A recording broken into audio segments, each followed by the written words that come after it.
Oh, how cool. Hello, It and tells me. a big welcome to today's podcast. I'm with Solange Ellis, and I'm very excited because the first time I met Solange, she was telling me about all of the things they have done. So please tell us a little about it. Hi, my name is Solange, and I have a horse barn in Ohio in the United States. I've been a horse trainer and a riding lesson instructor for 23 years. I was a show rider when I was young, but then as I got a little bit older towards like turning 20, 21, I started fox hunting really seriously. So becoming a fox hunter let me ride a really wide variety of breeds because in the hunt field, any horse that hunts well is a success. So you can have a pony or a draft horse, or maybe a horse that didn't have great conformation and wasn't really going to be like popular in the show ring. But if it was well trained and had good communication with its rider, it could be very successful. So that allowed me to not specialize in any specific breed. So at my barn, we've always had a very wide variety of horses. Mhm. And my students who came to me also wanted to trail ride and fox hunt. So since I'm not competing with my horses or competing with my students, as is very popular here in my area in Ohio in the United States, I was able to teach a type of riding that was more what I call real world riding instead of like performance show riding. So the riding system that I've been teaching and created over the last few decades is based on science and physics and proof. What works? And if you ride well, you look good anyway. You Yes. know, if Yeah. you're doing a good job, you look good. But you're not thinking about how you look. You're thinking about how it's going, how the horse is reacting, and how stable you feel in the saddle. Because of the type of riding that I teach, I ended up meeting a woman in 2014 who came to me for lessons because she was preparing for the Mongolian Derby, which is the world's longest horse race in Mongolia. It's 10 days, and the riders ride the semi-feral Mongolian herder ponies across Mongolia, navigating with GPS. Her That's name tough. is Cindy, and she is now a horsewoman in her own right. She runs Intergalactic Equine on the other side of the United States from me. And she has gone on to train other riders for long distance riding, endurance riding. And through her, she's referred back to me other riders who have prepared for the Mongolian Derby. So as these riders started to fly in to train with me, I was considering the type of teaching that I wanted to do. And about 2 years ago, I decided to create this space that I'm sitting in right now that I call the Rider Lab. Yes. So the Rider Lab is a dedicated space on my farm. It's its own building. And in here, we have tools that the riders can ride on and use to help learn the hyper-specific body motions that horseback riders need without the complexity of the horse, right? Riding is hard. It's Yes. complex. It requires all of your attention. There's a strong emotional aspect to it. So the first two tools that I purchased for the lab are the equicizer, which is the wooden horse that moves like a real horse and gives you feedback as you sit on it. And the blue guy is a Mighty Bucky, and that's a bull riding trainer. So this guy sort of bounces, and then this guy bucks and rears. And then just about a month ago, not even, my home horse was delivered, and that's the wooden guy in the background that's shaped like a saddle, and he rotates. Uh-huh. So between the bouncing motion of the equicizer and the tipping motion of the mighty Bucky and the rotational motion of the home horse, we can replicate almost all of the motions that you perform on your horse here in this environment. We have many, many mirrors so the riders can see themselves. We have tripods so we can film them. And it gives you space and time to feel what's going on inside of your own body. So while this idea was based off of our more extreme riders, I guess, who were trying to create and accomplish this amazing horse feat, I found that it has an amazing application for every rider. The lab was really created by the needs of the students. The riders, with their needs and their questions, created the lab. And I feel that's why it works so well, because it was student driven.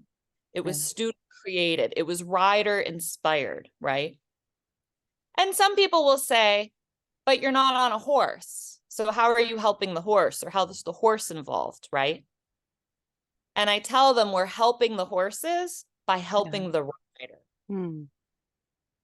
If you're more stable in your saddle, you're less concerned and worried about safety or fear or anxiety or nervousness. And this lets you communicate to your horse so much clearer. Horses have big feelings, right? Yes, they have. And they communicate their big feelings physically because they're not vocal communicators like we are.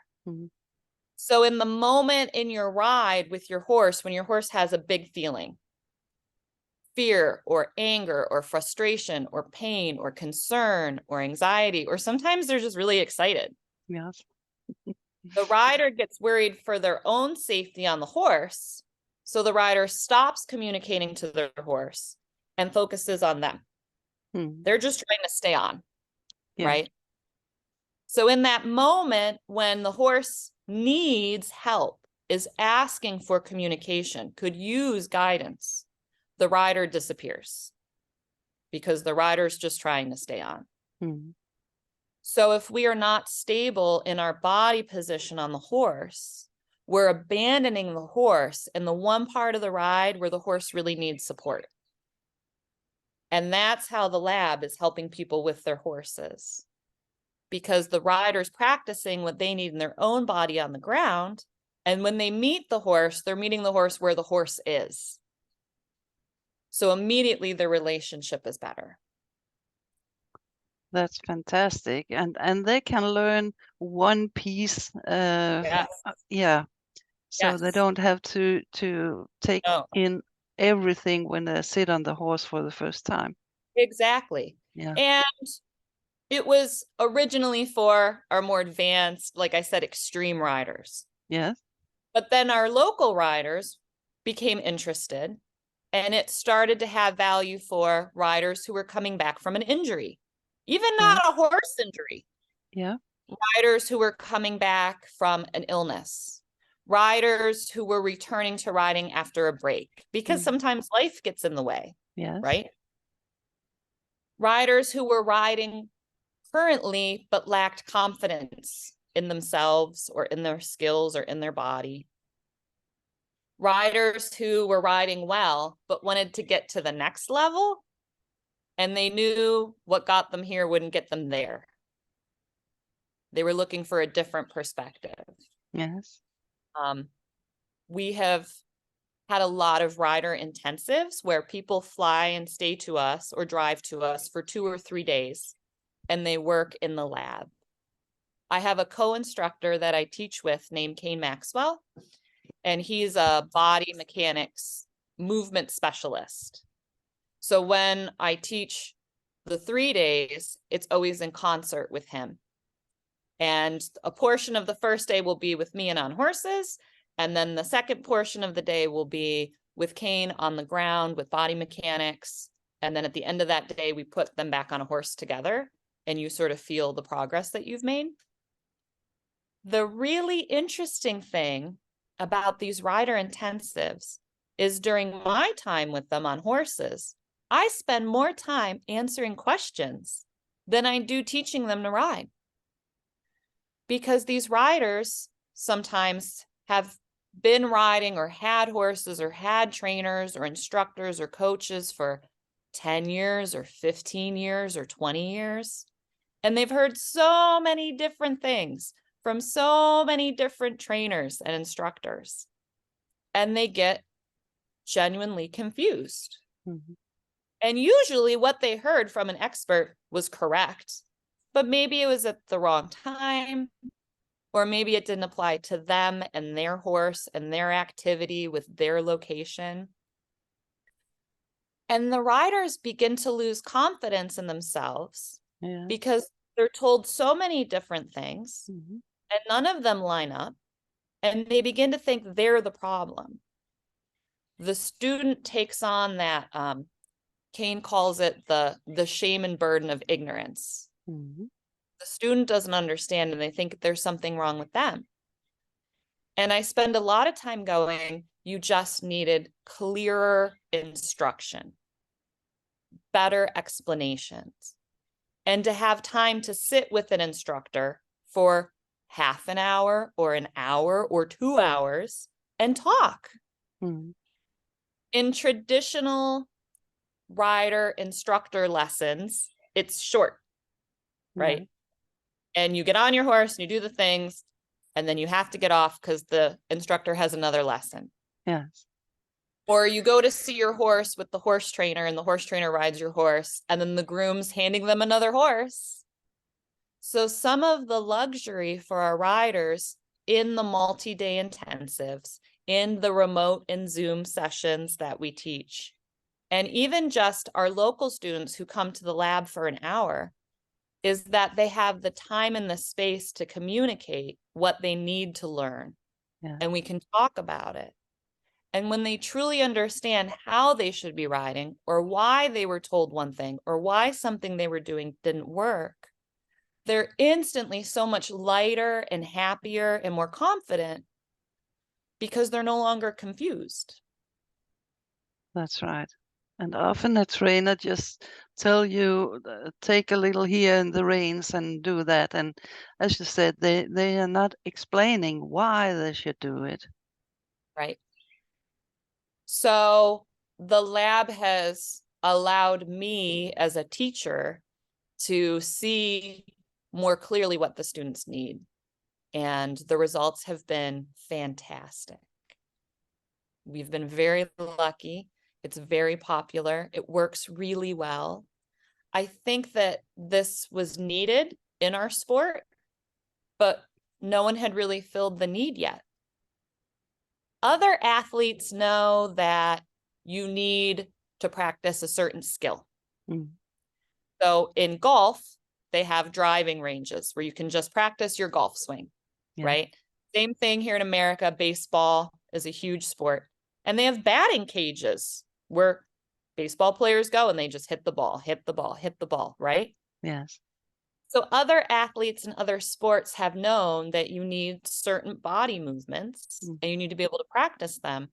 But for some reason, that learning culture and that idea about physicality hadn't been applied to riding yet. No, and many times you just focus on the horse, what the horse Yes, should do, not yes, not the rider. yes. And as a riding instructor, you know that you have one student who needs to do one thing next.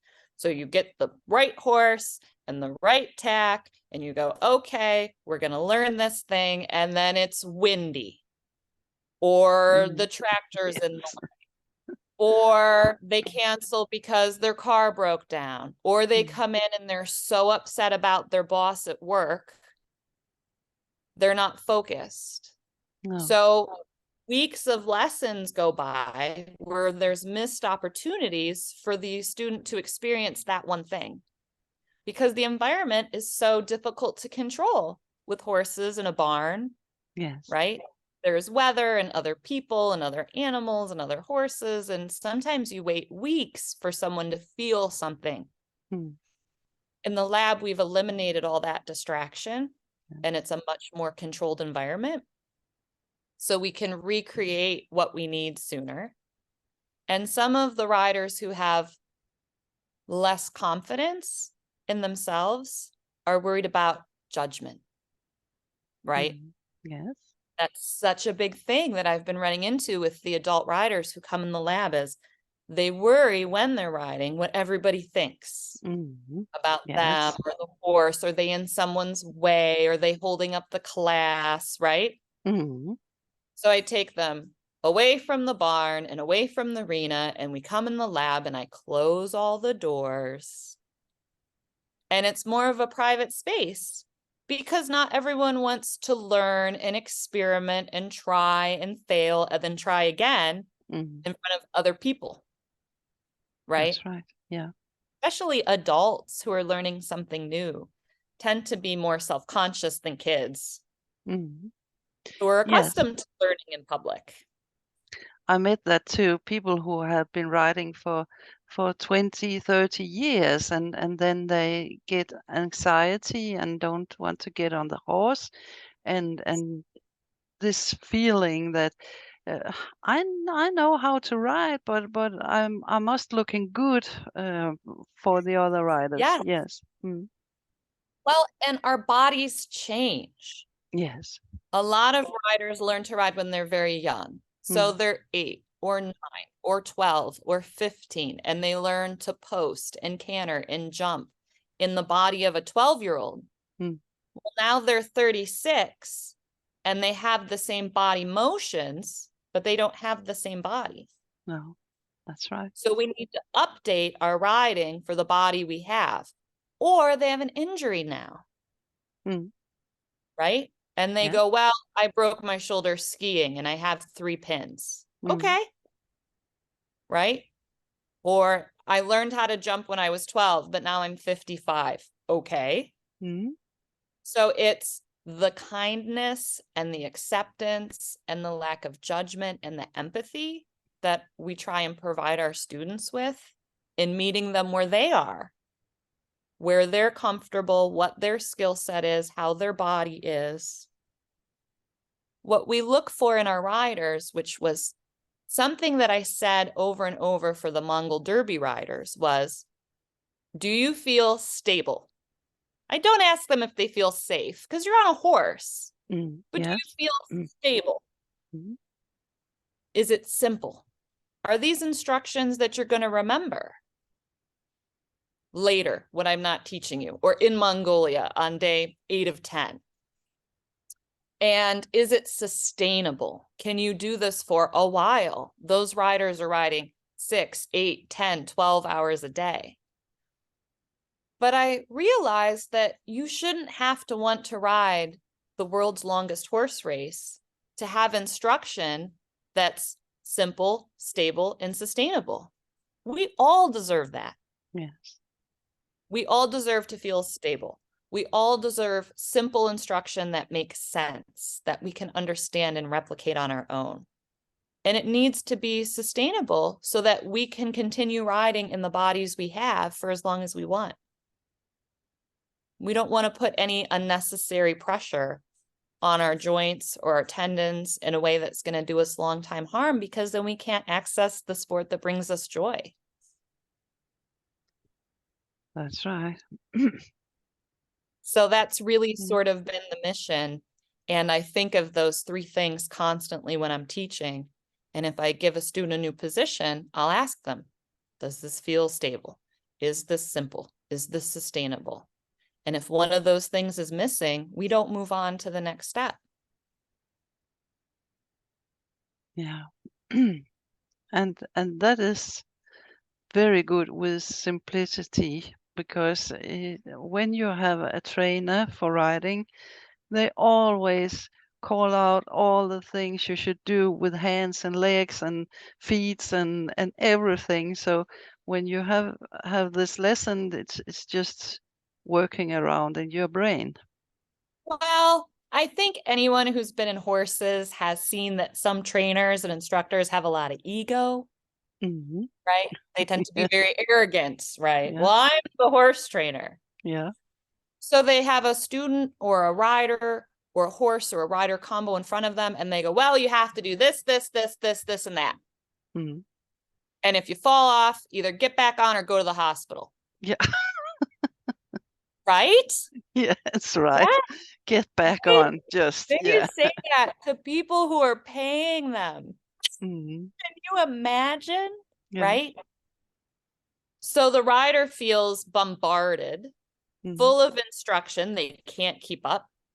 And they leave thinking they can't ride, That's right. which is the opposite of what we need. Yeah.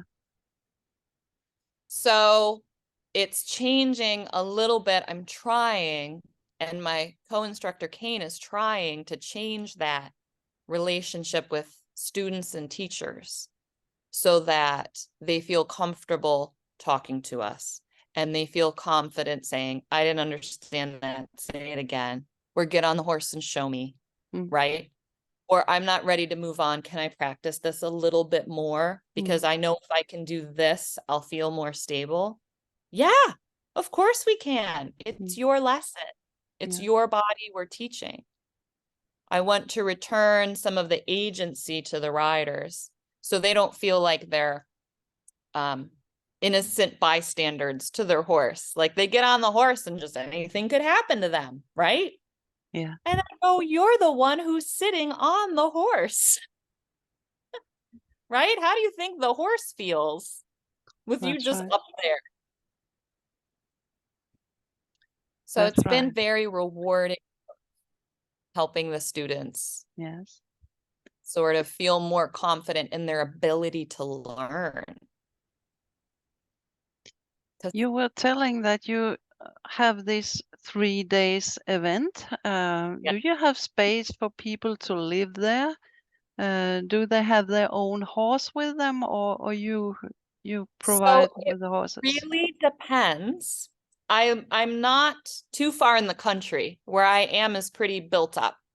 Mm-hmm. So right down the street from me, there's a town and it has a beautiful, like nice hotel and restaurant. So usually when people come in, they stay there. I don't Okay. have anywhere to stay on my property.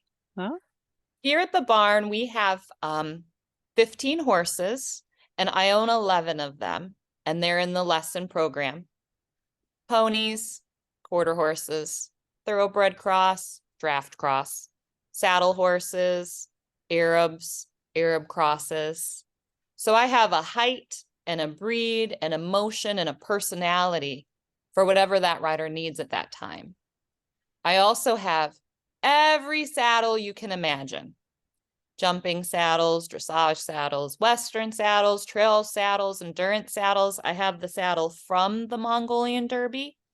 We have a side saddle, bareback pads, so we can combine any sort of mix of the horse and the tack that the rider needs to feel the thing that they're learning right then.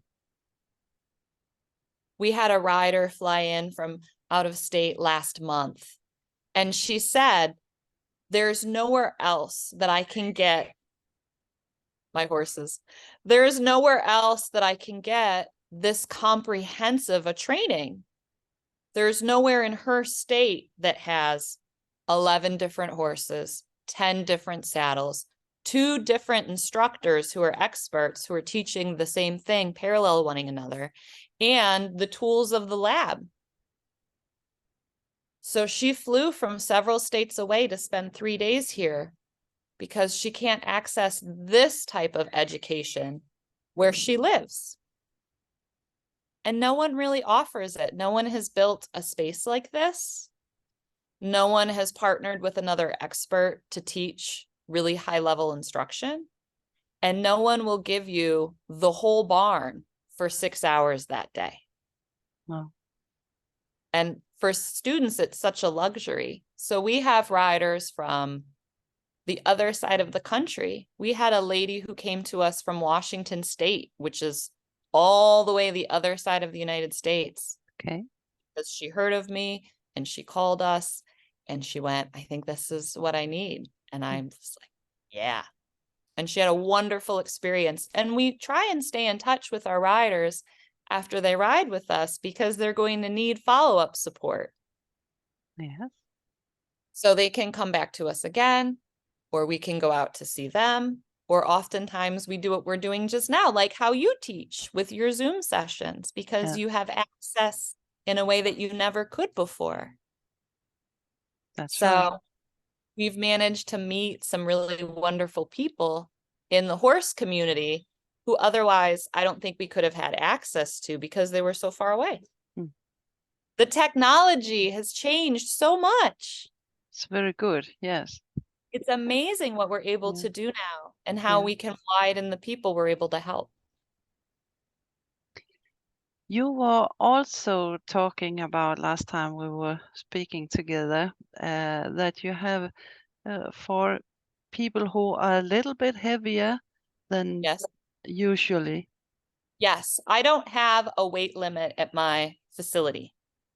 So a lot of the show barns and the performance barns in my area have a weight limit of like 180 pounds, which is not a lot. And it prevents just most men in general from being able to ride.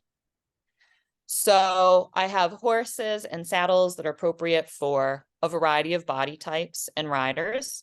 Since I teach private lessons exclusively, I offer Western riding, and I don't have a weight limit. I get like all the men who want to ride end up at my barn. I'm almost their only option, and I love teaching men, and I think it's really fun. I always say if they fall off, they won't cry, and I don't have to call their mom. Because I taught little kids for the first 10 years. I taught all children. So it's very different teaching, grown men. Yes. And I have riders who are maybe heavier than they want to be in their bodies. They go, I'd like to be this weight, or I want to get back into shape. And something like this guy is perfect for that. Yes. Because they're not concerned or self-conscious about their weight on the horse. They're sometimes not in a busy arena with a lot of other riders who are worried again about being judged.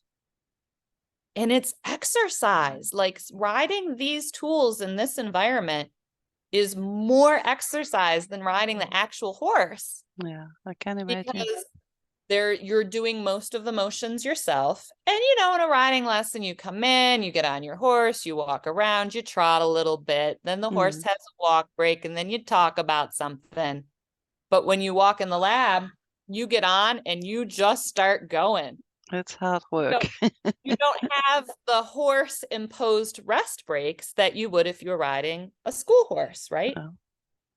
And the last thing I want to do is tell these women, no, you can't because of your body, or prevent them from exercising or rehabbing or gaining strength on a tool like this, right?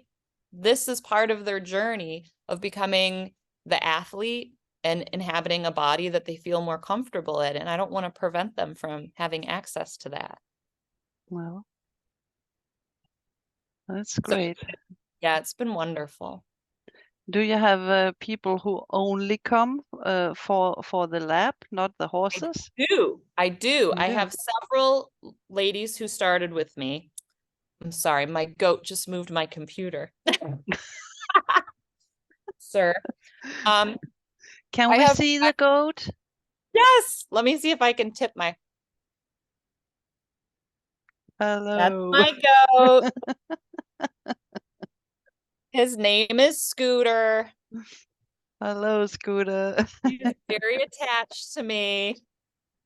He's been nibbling my pants this whole interview. He's like, Mom, pay attention to me. He's got his little head in my lap. So if you see my arms moving, I'm petting my goat. I've had riders now. Most of my lab media, like photos and videos, I've been putting on Facebook. My barn, Horse Haven, has a Facebook page. Yeah. And that's where I've been putting up pictures and videos, because this is very new. It's hard to explain what I'm doing in words. I tell people I run a hyper specialized horseback riding lab, and they go, what? A what? What? Yeah. So having pictures and videos it's almost as good as doing it yourself. If you see and you go, oh, okay, that makes sense. I see now. So I've been doing that for about 6 months now, and also collecting testimonials of the riders who've come in, because I don't think that me telling you how good I am at my job means anything. You need to hear from the students. Yes. About their experience, right? And because of all that, people contact me now and want to come in exclusively for lab lessons. Maybe they own a horse somewhere else, or they have a riding instructor at a different facility, and they come here to the lab with me or with Kane as like a specialty instruction on top of their normal. Or riders who are re-entering riding after a break, and they don't want to rush getting back on a live horse. So they're taking their time coming in here and getting reacquainted with their bodies, getting stronger, clarifying how their body should be. And then when they're ready, they'll go back over and have lessons on one of my school horses. We often talk about when we have been from riding for a while. In Yes. Sweden, there's a very long winter, and sometimes Yes. you're not riding for the winter. Yeah. You feel like a fridge when you sit on the horse the first time. Well, yeah, it's when the weather's bad and you're in all those clothes, you know, Yes. you feel like you can't move. Mm-hmm. And then the first couple warm days, you want to go out and ride, but then your body's Yeah, not settled, right? that's right. Yeah. So we have many lab only riders. And recently in my riding program, I got a couple new riders who've never been on a horse before. And I specialized in beginners for the first half of my career with kids. So for the first time, I was able to use these tools not as something to intervene later in someone's riding education, but at the very beginning. And I took a lot of videos. Like I was teaching one gentleman to trot, and I put him on the Mighty Bucky first. Moved him around, you know, so you get a feel for it. Yeah. And then I immediately took him over to my arena and put him on a horse and had him trot. And he looked so good because he had an idea of what was coming. Yes. If you've never trotted a horse before, how do you explain it? No. If you've never cantered a horse before, how do you explain it? And you save the back of the horse. Yes. The horses are so happy that now the riders are preparing elsewhere. Yes. Because before, my poor school horses, they did all that grunt work, you know. Somebody just has to practice kicking, or just has to practice stopping, or just has to stand their walk, right? Now the horses can be in their stalls happily eating hay or out eating grass while the rider's learning that. And then we only bring the horse in when it's necessary. So I feel my school horses have really benefited a lot as well, because they don't have to do that kind of work anymore. I imagine that. What about your tools? Tell us a little about them. You have made them yourself? No, these are all professional tools that are made by different companies. So the Mighty Bucky is made in Texas as a bull riding trainer. And the Equicizer is made very near me, actually, in Norwalk, Ohio. And just last week, I was able to film an interview with the gentleman who invented and created and manufactures these, named Mr. Lovato. And that'll be on my Facebook soon. And it talks about how he was inspired to build the wooden horse. He was a professional racehorse jockey who sustained an injury and had to rehab his body to begin racing again. And he wanted there to be something between hurting himself and riding a racehorse, right? So that was his inspiration for this tool. And then the home horse was invented by another gentleman who came from a many generation riding family, show jumpers. And he is a sculptor and an artist. So he took that sort of part of his art life and combined it with the riding life. But all these tools are regularly on my Facebook, and I try and talk about the companies that manufacture them often because they're wonderful. Yeah. They're very well designed, and the design's very simplistic. None of them plug in. They don't need electricity. They're not hydraulic. They're portable. So if we go and teach our riding system at a different facility, I can put them all on my horse trailer and take them with me, so I can bring them to a clinic, which was very important to me. I felt that as this riding style became more popular, that there was going to be a high chance that we would start doing some clinics at different places. So Yeah. That's amazing. they're really wonderful. Yeah. Yeah. Yeah. I hope that more riding schools will get that too. It's a perfect way, I think. I think maybe if other trainers and instructors see that this works, they'll be more willing to try something new and different. Yes. You know, new and different is always scary. And sometimes businesses are concerned about investing in something new because they're concerned about if it will be profitable, I suppose, or if it will work for their organization. We trail ride at my barn. I have students who fox hunt with me. We do this kind of training. And then my co-instructor, Kane, teaches mounted skillet arms. So we have, we host Kane several days a week, and he comes to my facility and teaches swords and bows and lances, which is very exciting and has been very helpful for nervous riders. Because I have riders who lack confidence in their horse and in their ability.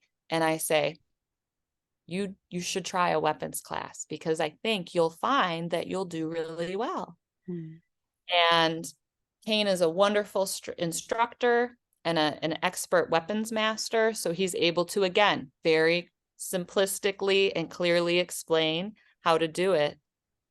And it gives riders such confidence to ride their horse with a sword, And right?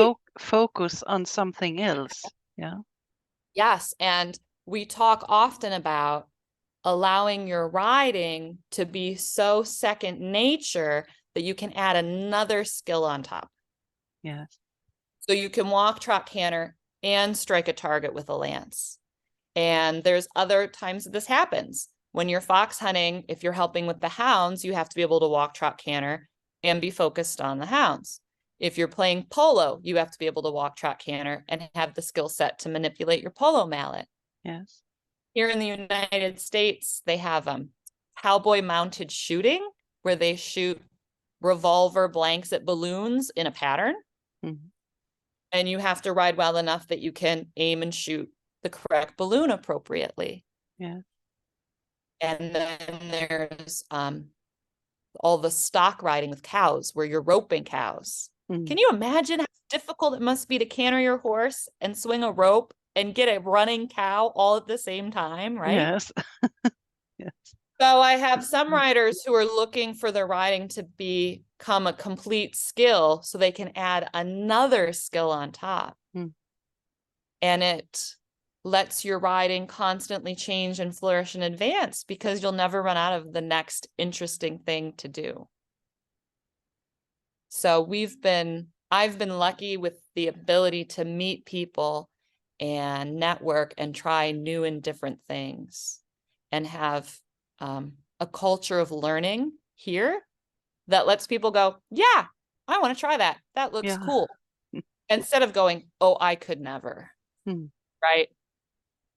I don't let people say that in the bar. Well, I could never. And I'm like, well, now you have to prove yourself that you can. We're doing it next week. Yeah. Oh, fantastic.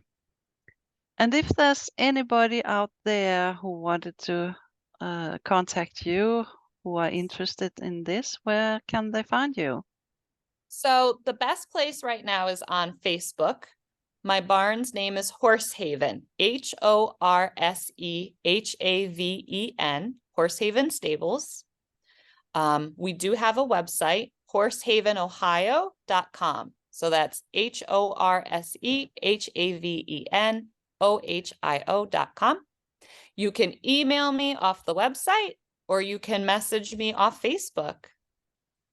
And it goes right to me, and I'll answer you and say, hey, what can I do for you? That's fantastic. Thank you so much for the opportunity to talk about this and share what I've discovered here with your audience. Because we're really far away. Yes, we are. And I was so surprised when I talked to you first time, and I think it's amazing what you can do with all this. And I really hope that more people wanted to do the same in the future. It's fantastic, and I'm very, very happy that you were here today and talk about everything. So thank you very much, and thanks for everything. And thank you so much for having me. It was such a joy to talk to you last time. I was really looking forward to talking to you again today. And Scooter says thank you. Yeah, he's very happy that he gets to be internet famous. He's been waiting for his big break. I want to be a fan. Say, we need to see more pictures of Scooter because he's really the star. Yeah, that's right. Thank you very much, and thank you so much. See you all out there, and please subscribe to my channel so we get some more viewers. Thank you for today. Yes, thank you.